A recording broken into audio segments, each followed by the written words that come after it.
Safety concerns at home. Are there any repairs required at your home? How do you get out of your home? How many steps do you have to contend with? The things I'd be thinking about are any safety concerns at home. Might be things like trip hazards, like scattered rugs, or if you look at things like the water, the wet areas, and looking at lighting, have they got low lighting in the corridors? And you might need to look at things like the locks and the safety aspects of getting in and out of the property. And yes, we do think about things like the steps as well, and how steep is the access, and looking at the gradient into and out of the home. Other things you need to think about for safety is things like elder abuse, and whether or not also a young person, whether they feel safe at home. So what if you find that there are problems? Well, firstly, if you find that there's environmental concerns, like for example the steps, or if you're worried about the scattered rugs, then it's probably worth talking to the physio or the occupational therapist, and perhaps maybe putting a referral through. If you're concerned about elder abuse or child abuse, that sort of thing that you've observed, it's best that you talk to your line manager and then also talk to the social worker.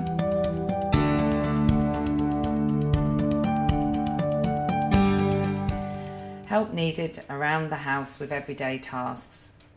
So at this stage, it's important that you actually ask the questions about how they're managing with their day-to-day tasks, but it's also important that you observe them performing tasks. For example, walking around the house with them and actually seeing how do they get in and out of the shower cubicle, how do they get on and off the bed, and how do they, for example, carry a hot drink from the kitchen into the lounge. At this stage, it's really important that you don't result to just thinking what equipment they might need or what is it compensatory they might need. It's really important that you actually think about rehabilitation first, and to have in mind perhaps maybe this client might benefit from the reablement service, for example, for 6 weeks rehab, maybe prior to having, for example, looking at long-term home care being put in. And often it's really important to think about what the client perceives as the problem, because actually sometimes the client is having a worse problem than what they might think it is, or it might be the opposite way round. They actually can do most tasks in the house, and it might not be appropriate to refer to the NAS team, for example. So one of the things you need to consider when you're actually assessing a person in their house and actually looking at what they can and can't do is for you to think about the person, the environment and the occupation, and that's what we call the PEO model. So it's a short acronym for you to think about when you're actually observing somebody. So it's actually looking at the person, actually what are their physical capabilities, their mental health capabilities, and their cultural needs, for example, and then looking at the environment that you're assessing them in. It might be that that person can do things at home, but they might not be able to do that at work, or they might not be able to perform that when they go out into the community. So it's really important that you actually look at not just maybe them performing that task at home. You might need to go and assess them in their workplace or somewhere else that's they attend regularly. And also it's important for you to look at what occupations that they're performing. So it might be that they're an actual caregiver to their partner, for example, and although you've gone in to assess them, it might be that they're actually providing support for their husband who's also elderly, or they might have a grandchild living with them, and one of their roles might be to care for the grandchild. So have that in mind also when you're actually assessing somebody. It's also important to look at the time of day as well. So you might go in for a 10 o'clock appointment, for example, and they're actually doing everything fine. But maybe at 3 o'clock, if you went to visit them, they're actually exhausted, and you actually see them in a different light. So time of day is really important as well.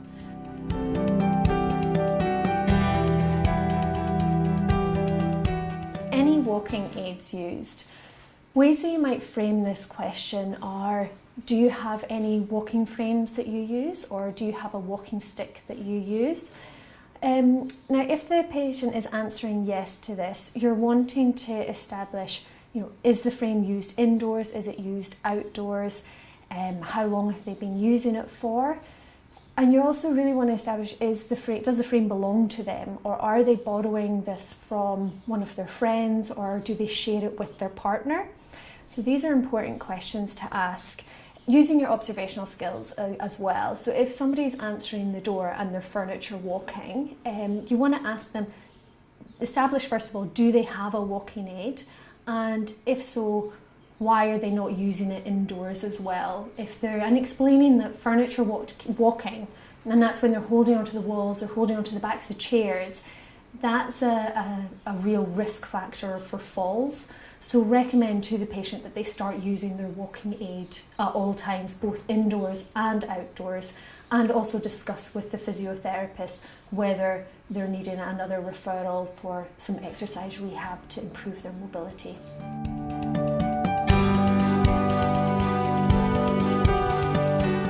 So, number of falls in the past 6 months. So ways that you can frame that question are, have you had any falls over the last 6 months? Or have you had any near misses or near falls over the last 6 months? Now, it's important that we establish if somebody is falling, and we also need to start asking questions about why they're having these falls or why they're having the near misses. Now, this information can already be found on discharge summaries, but new information that you gather can be entered on the form or under the comments section if it is more near misses that they're having rather than actual falls. So if somebody is having falls on a regular basis, this can be an indication that medically there may be some concerns or some investigations that are required, or it might be that we need to look at the environment and look at their actual walking. Is it more mechanical in reason?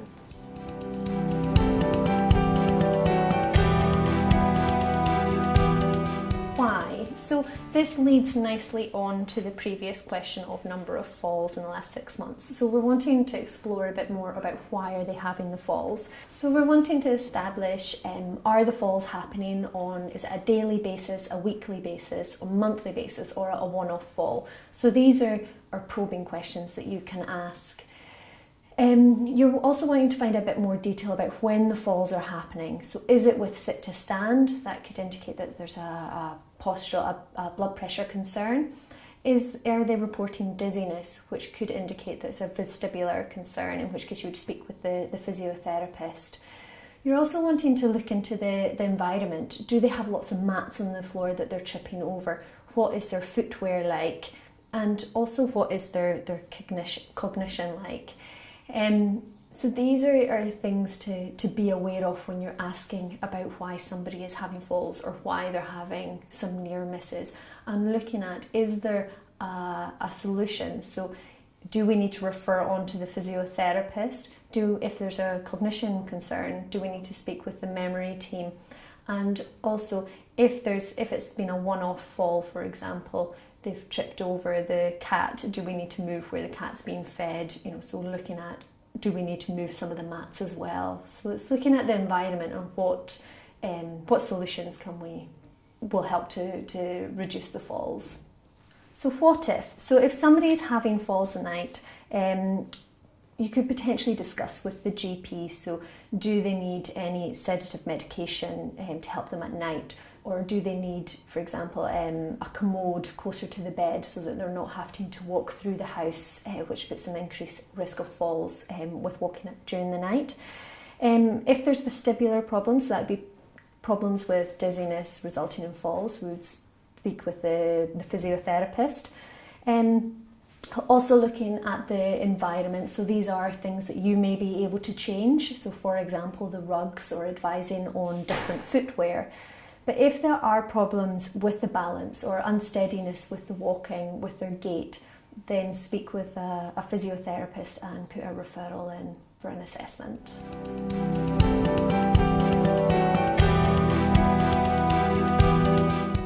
regular exercise. So ways that you can frame this question are, do you keep yourself active? Do you do regular exercise? Do you like to keep active? Do you attend exercise groups? Now, the reason we want to ask this question is to find out, are people keeping themselves active? Now that's really important for maintaining muscle strength and balance with the prevention of falls. So if somebody is saying no, that they're not doing any exercise, it's asking questions about, probing why not. Would they like to attend exercise groups, or would they rather have an exercise program that they can work on themselves at home? In which case, if somebody is saying that yes, they would like to become more active, you can refer to a physiotherapist for an assessment, and they will provide the person with an exercise program, and they'll also discuss longer term options. Other things that you can discuss with them are green prescription. Now, if you're not confident about asking about green prescription, speak with the physiotherapist about this, because this is a subsidised gym membership that can be offered to patients, and occupational therapists and dietitians are also able to refer to green prescription as well as physiotherapy.